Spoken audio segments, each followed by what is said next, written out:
आज PM Shri helicopter सेवा का शुभारंभ हो गया है। इसके साथ ही सतपुड़ा टाइगर रिजर्व के मड़ई वाइल्ड लाइफ पार्क तक अब पहुंचना और भी सरल हो गया। क्षेत्रीय सांसद दर्शन सिंह और विधायक विजयपाल सिंह के प्रयासों से गुरुवार को पीएम श्री हेलीकॉप्टर सेवा का शुभारंभ हुआ। नई हवाई सेवा के उद्घाटन के लिए भोपाल एयरपोर्ट से सुबह 10 बजे सांसद दर्शन सिंह, राज्यसभा सांसद माया नरोलिया और भाजपा जिला अध्यक्ष प्रीति शुक्ला हेलीकॉप्टर से सीधे मड़ई पहुंचे। हेलीकॉप्टर सेवा का शुभारंभ होने पर क्षेत्रीय विधायक विजयपाल सिंह ने हेलीकॉप्टर के दोनों पायलट का स्वागत सम्मान साल, श्रीफल और फूल मालाओं से किया। बता दें कि वाइल्ड लाइफ टूरिज्म को नई पहचान देने हेलीकॉप्टर सेवा शुरू की गई है। अब दूर दराज से नेचुरल वाइल्ड लाइफ को देखने वालों को कम समय में मड़ई और पचमढ़ी पहुंचने में आसानी होगी। हेलीकॉप्टर सेवा का शुभारंभ भोपाल से मड़ई और मड़ई से पचमढ़ी के लिए किया गया है। हेलीकॉप्टर सेवा से क्षेत्र में पर्यटन की संभावनाएं बढ़ गई हैं। लोगों ने सांसद दर्शन सिंह सहित क्षेत्रीय विधायक विजयपाल सिंह का आभार व्यक्त किया है। प्रथम यात्रा हमारे यहाँ चालू हुई, उसके लिए उनको बहुत बहुत बधाई, शुभकामनाएं। आप हम सब जानते हैं कि भोपाल से अगर किसी पर्यटक को मढ़ई आना है या पचमढ़ी पहुंचना है तो उसमें आने में कम से कम उसको 3 से 4 घंटे लगते थे। आज मात्र उसको 40 मिनट, 35 से 40 मिनट लगेंगे और पर्यटन स्थल पर आएगा, हमारी सुंदरता को देखेगा, हमारी सनातन संस्कृति के प्रति उसका जुड़ाव होगा और जो उसके मन में एक भाव रहता है कि मैं पचमढ़ी पहुंचूंगा तो बाबा भोलेनाथ के दर्शन होंगे, वहां पर पर्यटन की देखने को मिलेगा। ऐसे प्राकृतिक दृश्य देखने की मढ़ई में प्राप्त होगा और जब पर्यटक आएगा तो हमारे क्षेत्र के लोगों को रोजगार भी प्राप्त होगा। चलिए बात करते हैं वरिष्ठ पत्रकार और नर्मदा टाइम्स के editor in chief Mukesh Awasthi से। मुकेश जी, बहुत बहुत स्वागत है आपका। जी आदाब। एसटीआर में टूरिज्म के लिए हेलीकॉप्टर सेवा शुरू हुई है।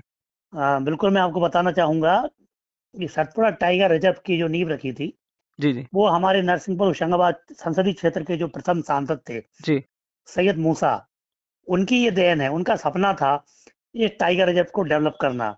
कहीं ना कहीं उनका सपना पूरा हो रहा है और उनके सपने को पूरा करने में कहीं ना कहीं मैं आपको बता दूं, क्षेत्र के लोगों को भी पता होगा कि ये पूर्व मुख्यमंत्री दिग्विजय सिंह ने इस टाइगर रिजर्व को डेवलप करने का मन बनाया था और उन्हीं के कार्यकाल में इस टाइगर रिजर्व को डेवलप किया, मढ़ई पार्क को डेवलप किया था। और ये हेलीकॉप्टर सेवा जो शुरू हुई है तो इससे कहीं ना कहीं पर्यटन को बढ़ावा मिलेगा। दूर जी, दराज से जो टूरिस्ट आते हैं मुकेश जी, उनको एसटीआर आसानी होगी। जी, मुकेश जी, एसटीआर के मड़ई वाइल्ड लाइफ पार्क में पर्यटन की संभावनाएं कितनी बढ़ेंगी इस सेवा के शुरू होने के बाद? देखिए मैं आपको बता दूं 20 साल से ये जो टाइगर रिजर्व है ये धीरे धीरे डेवलप हो रहा है। आज से 20-25 साल पहले नहीं पता था कि कहाँ है ये टाइगर रिजर्व, मढ़ई क्या है, मढ़ई को नहीं जानते थे लोग। लेकिन धीरे धीरे ये टाइगर रिजर्व डेवलप हुआ। जनप्रतिनिधियों की भी देन है, सरकारों ने भी इसमें रुचि दिखाई थी और लगातार कनेक्टिविटी बढ़ी है, सड़कें बनी हैं, मढ़ई तक पहुंचना आसान हो गया है। और अब चूंकि हम आपको बता दें कि क्षेत्रीय जो सांसद हैं दर्शन सिंह, इनके प्रयासों से और हमारे क्षेत्रीय विधायक हैं उनके प्रयासों से पीएम श्री हेलीकॉप्टर सेवा जो है ये शुरू हुई है। तो इससे कहीं ना कहीं जो लोगों को आने में यहाँ परेशानी होती थी, ये जो टाइम लगता था वो टाइम की बचत होगी और मढ़ई आना बहुत आसान हो जाएगा लोगों को। भोपाल से हेलीकॉप्टर के माध्यम से आधा घंटे में मढ़ई तक पहुंचा जा जी, सकता है। संभावना की बात करें तो चूंकि कनेक्टिविटी जब बढ़ गई है, हेलीकॉप्टर सेवा शुरू हो गई है, आसपास देखते हैं कई होटल्स यहाँ बन गए हैं, तो इससे कहीं ना कहीं रोजगार भी यहाँ बढ़ेंगे, रोजगार के जी, मैं अवसर। वही पूछ रहा था मुकेश जी आपसे कि जिले की सबसे पुरानी तहसील है सोहागपुर, लेकिन विकास की बात करें तो आसपास की तहसीलें जिला बनने की स्थिति में आ गई हैं। लेकिन मड़ई पर्यटन बढ़ने से सोहागपुर का विकास हो सकता है क्या? बिल्कुल आदाब, मैं आपको बता दूं, आजादी के बाद से लेकर अब तक की चूंकि बात करें, सोहागपुर हमेशा उपेक्षित रहा है। जी, सोहागपुर होशंगाबाद जिले की एकमात्र एक तहसील थी, बड़ी तहसील थी। पिपरिया और आसपास की कोई तहसीलें नहीं थी।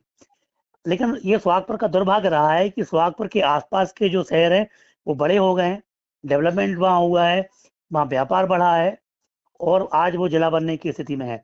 सोहागपुर चूंकि कृषि से जुड़ा हुआ है और यहाँ कोई उद्योग नहीं थे, कोई ऐसा कारखाने यहाँ नहीं लगे थे जिससे कि यहाँ लोग आके बसते या व्यापार बढ़ता। अब एक उम्मीद जागी है मड़ई वाइल्ड लाइफ पार्क से, उम्मीद जागी है कि मड़ई वाइल्ड लाइफ पार्क डेवलप हुआ है, यहाँ टूरिस्ट का आना जाना चालू हो गया है, कई होटल्स बन गए हैं, तो यहाँ रोजगार के अवसर पैदा हो गए हैं। इसके साथ साथ क्या हुआ है कि अब चूंकि एयर कनेक्टिविटी से जुड़ गया है, एयर कनेक्टिविटी से जुड़ने के कारण और रोजगार के अवसर पैदा होंगे। और इसके साथ साथ और मैं बताना चाहूंगा कि लगातार क्षेत्र के लोग अब मांग कर रहे हैं क्षेत्रीय सांसद से कि ट्रेनों के स्टॉपेज यहाँ होना चाहिए। जब ट्रेनों के स्टॉपेज होंगे, यात्री आएंगे मढ़ई जाने के लिए, मढ़ई पार्क में वाइल्ड लाइफ को देखने जाने जी वाले जो आएंगे वो यहाँ उतरेंगे, तो कहीं ना कहीं यहाँ जो एकोमोडेशन होना चाहिए, कन्वेंस होना चाहिए, वो भी बढ़ेगा। तो कहीं ना कहीं रोजगार के अवसर पैदा होंगे। और अब चूंकि हम एक उम्मीद लग रही है हमको कि जो जिले की सबसे पुरानी तहसील थी सुहागपुर, उसके भाग जागेंगे और कहीं ना कहीं डेवलपमेंट होगा, सुहागपुर में विकास होगा, सुहागपुर का जो सीमा है वो सीमा थोड़ा बढ़ेगी। तो कहीं ना कहीं मढ़ई से, बिल्कुल ये कहना गलत नहीं होगा कि मढ़ई में विकास होने से, एयर कनेक्टिविटी होने से, वो जनप्रतिनिधियों की जो रुचि है मढ़ई वाइल्ड लाइफ पार्क को लेकर, पचमढ़ी को लेकर, जी। उससे कहीं ना कहीं हमारे छोटे से शहर सुहागपुर को एक नई पहचान मिलेगी। जी आदाब। मुकेश जी, जो सेवा शुरू हुई है हेलीकॉप्टर की, इसमें जाहिर सी बात है कि विदेशी पर्यटक काफी आकर्षित हो गए इस तरफ, क्या कहेंगे आप? जी बिल्कुल, मैं आपको बता दूं कि जो भारत दर्शन के लिए जो आते हैं, जी अक्सर हम देखते हैं कि विदेश से भी लोग आते हैं, यूएसए से आते हैं, कनाडा से आते हैं, इंग्लैंड से आते हैं, यूरोप कंट्री से भी आते हैं लोग। तो वाइल्ड लाइफ प्रेमी होते हैं, वो वाइल्ड लाइफ को नजदीक से देखना चाहते हैं। और हमारा जो सतपुड़ा टाइगर रिजर्व है, ये वाइल्ड लाइफ से भरा पड़ा हुआ है। जी या टाइगर को बहुत नजदीक से देखा जा सकता है। टाइगर है, उड़न गिलहरी है, या व्हाइट बासन है, भालू हैं, कई प्रकार के जंगली जानवर हैं जिन्हें हम जंगल सफारी के माध्यम से बहुत नजदीक से हम देख सकते हैं। तो बिल्कुल मैं आपको बता दूं कि विदेशी जो सैलानी हैं, उनके अलावा जो जी उद्योगपति हैं, सेलिब्रिटी हैं, क्रिकेटर्स हैं, जो नामी गिरामी हस्तियां हैं, वो वाइल्ड लाइफ को करीब से जब देखना चाहते हैं तो कहीं ना कहीं वो ये सोचते हैं कि हमें सुविधाएं जो हैं वो वीआईपी मिलना चाहिए, उनका समय बचना चाहिए। तो एयर कनेक्टिविटी की जो मांग थी वो बहुत पहले से ये मांग मांग थी। और हमारे जो सांसद हैं दर्शन सिंह जी, उन्होंने लोकसभा में ये एयर कनेक्टिविटी का मुद्दा उठाया भी था, जी पचमढ़ी में हवाई सेवा शुरू करने का, मढ़ई में हवाई सेवा शुरू करने का। तो कहीं ना कहीं जब विदेशी पर्यटक आएंगे या हमारे देश के ही जो लोग आएंगे तो उनका समय बचेगा। और कहीं ना कहीं बिल्कुल बता दूं आपको कि हमारे क्षेत्र का विकास भी होगा। जी। जी आदाब। धन्यवाद मुकेश जी चर्चा में शामिल होने के लिए। जी धन्यवाद।